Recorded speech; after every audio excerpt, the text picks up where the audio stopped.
Check out FlipsideGaming.com for all your gaming needs. Use the promo code HEROES to save 10% on all orders over $10 and support the channel at the same time.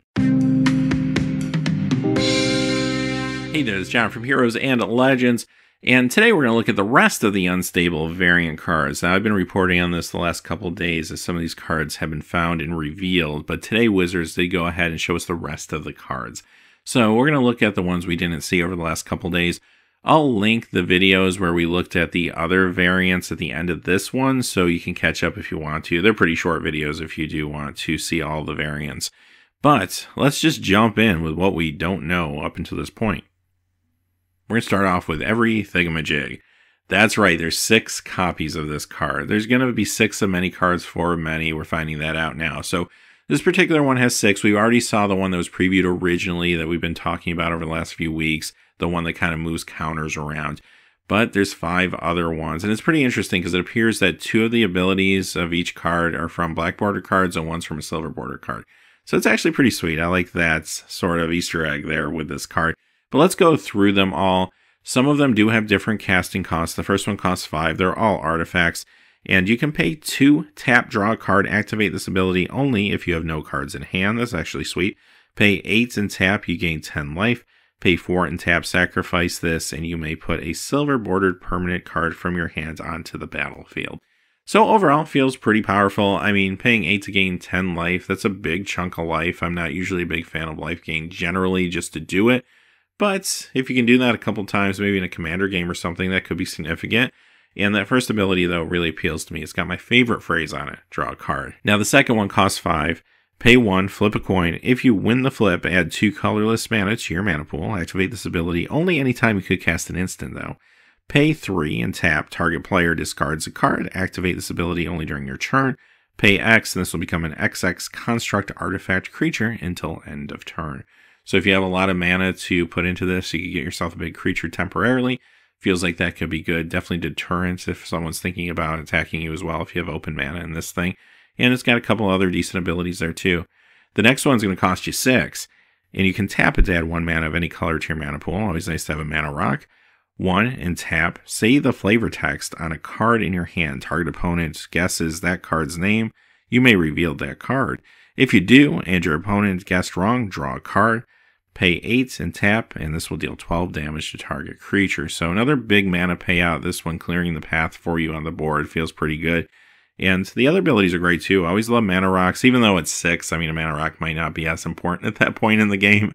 Just depends on what you have to cast, I guess. And that second ability, I guess it does pay off to maybe learn some of the flavor text here on these cards. All right, the next one costs 5 again. Artifact. Sacrifice a land, you gain 2 life. Sacrifice a creature, add 2 mana, colorless mana to your mana pool. And pay 2, discard a card, search your library for a card that shares a complete word in its name with the name of the discarded card. Reveal it, put it into your hand, then shuffle. That last ability is actually pretty intriguing to me. It feels like there's a lot of crazy things you can do because tutoring is a powerful effect. Now, this is tutoring with some stipulations, which means you have to set it up a little bit, but you could set some things up, especially in a constructed deck, like if you're playing Commander or maybe even work your cube around something like this, perhaps, or just a casual deck. And there's probably a lot of crazy things you could do when you think of a lot of creatures that share the same like proper name or something like that. Beyond that, if you're playing just casual, this won't work in Commander, for example, but maybe you want a variant of one of these cards from Unstable, like you draw a very cryptic command, but you want a different one, right? So you could use this card to exploit that a little bit. It seems like it could be pretty interesting. The last one is going to cost you 8. It's the most expensive one. You pay 1, tap, scry 2, pay 1, tap, pay a life, create a 0/1 white goat creature token, pay 7, tap, and sacrifice. Choose target player at the beginning of the next end step. Exchange life totals with that player. Exchange control of permanents you and that player control. And exchange cards in your hands. Cards in your library and cards in your graveyard. So you're just switching places with the player. So that's why this one's so expensive, because that's a pretty big deal. If you had 15 mana, you could cast this and activate it in the same turn, kind of surprise somebody. That's probably where this is best if you have the ability to do it. Maybe you got flooded and you just are in trouble and you're looking for a way out. This could be your way out. Just seems like a really fun uncard. All right, we have 3 more garbage elementals. So this brings us to a total of 6. We saw 3 previously. Now, these do change drastically, which kind of goes along with the joke that they're kind of pieced together from garbage. So let's look at each one. This one's a red and 4 on the far left. It's an elemental rigger, not just an elemental. And when this enters the battlefield, it assembles a contraption. It also has Undying. It's a 3/1.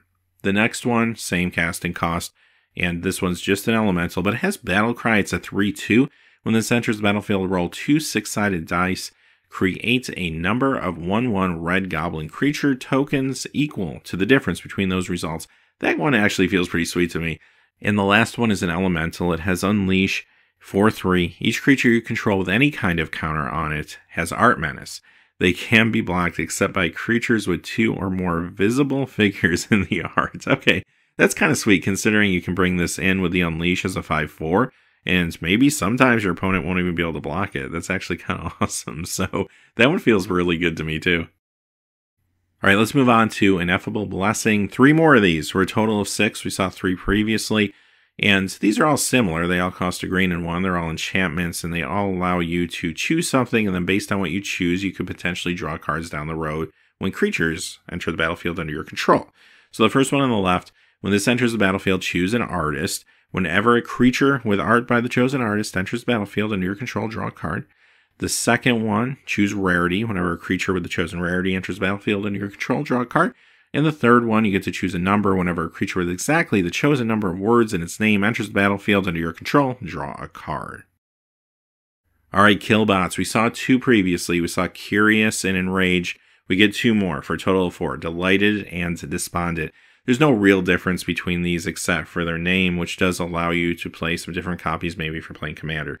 The big question is, 1 Mario kill and 4 Killbots, is that enough for Commander to really matter? I don't know if it's that great. It's not something you're going to make like your core theme of your deck probably, but maybe it's a interesting sub-theme if nothing else. But here they are, 2 more. So again, total of 4 different robots. Well, same robots with different names. And we get 2 more Sly Spies. We saw 4 of these previously, so again, this is going to round out the 6. The one on your left is a black and 2 Human Spy 2/2. Whenever this deals combat damage to a player, that player loses a finger until Sly Spy leaves the battlefield. The finger is chosen by its owner and can't roll, die, or touch cards. That could get annoying after a while if you get hit a few times. Of course, if you get hit enough, you're probably losing the game anyway. And then on your right side, you have a inverse art image of Sly Spy. Black and 2 Human Spy 2/2. Whenever this deals combat damage to a player, you may destroy target creature facing right in its art. So there you have it. We saw the one that had destroy creature facing left. Well, here's right. So the complement to that. I like how they turn the art around too. I also love how the SNEK stands for something different in all the flavor text. That's actually pretty sweet too. All right, our last card is just 1 more copy of Very Cryptic Command. We saw 5 other copies, so this rounds out with the 6th. And we saw some really sweet ones in previous videos. Definitely that Wayne England tribute one was really awesome. This one costs 3 blue and 1. It's an instant rare. Choose 2. Counter target black bordered spell. That's pretty good. And or return target creature to its owner's hand. And or untap each permanent you control with a watermark. And or roll 2 6-sided dice. Target player puts the top X cards in his or her library into his or her graveyard, where X is the total of those results. So you get a little mill action in there too. Now, generally, my thoughts on these variants, I think they're an awesome idea for unsets. This has helped generate a lot of buzz and a lot of positive attention for the set going into the release this Friday. For that reason alone, it's awesome. It's going to be a lot of fun too this weekend when you go and open packs and you're like, oh, which one did I get? Or somebody plays one of these cards and you have to stop and look at it and see which one you got. Or if someone doesn't know about these variants, actually seeing different cards for the first time in person, that's going to be a blast, right? Now, when it comes to like standard stuff like that, I don't really think we should be changing rules text around with the same name of a card, just because for competitive purposes, it's just an extra step and it could slow down some competitive play. And say I'm trying to resolve Very Cryptic Command, my opponent's going to have to look at it, read it, see which one it is, make sure I'm not trying to pull a fast one. And I don't think you need that extra step when it comes to like competitive standard. But I do kind of wish we'd go back to the days where we got numerous pieces of art on, say, even the commons in these sets. I think that'd be really sweet. And you could even switch out flavor text to help tell the story better, because there's some awesome lore they've been putting out over the last few years. They could really expound on that with some different flavor text, maybe even on commons, right? Back in the old days, they used to do that all the time with the early sets, like Fallen Empire. You would get numerous copies of certain cards, like Hymn to Turok, for example, was one where I had a favorite piece of art that I really liked. And it helped me feel like, in a way, I was customizing my deck. I mean, everybody was playing with Hymn to Turok, but I was playing with a certain piece of art. Someone else was playing with another piece of art. And I don't know, it just helps you personalize things. I think it's a great idea. So I'd like to see this maybe be a testing ground for something similar in Standard. But like I said, I don't really think we need to change rules text around. But anyway, until next time, hey, thanks for watching. Please remember to like, subscribe, have a great day. Hey, thanks for watching. This video is made possible by the generous support of viewers like you on Patreon. Check out the description below for links to our Patreon page as well as our Amazon affiliate store, where a small percentage of all sales will also help support the channel. Finally, if you haven't had a chance yet to subscribe, hit that subscribe button so you don't miss any new videos on Heroes and Legends. Talk to you again soon, and have a great day.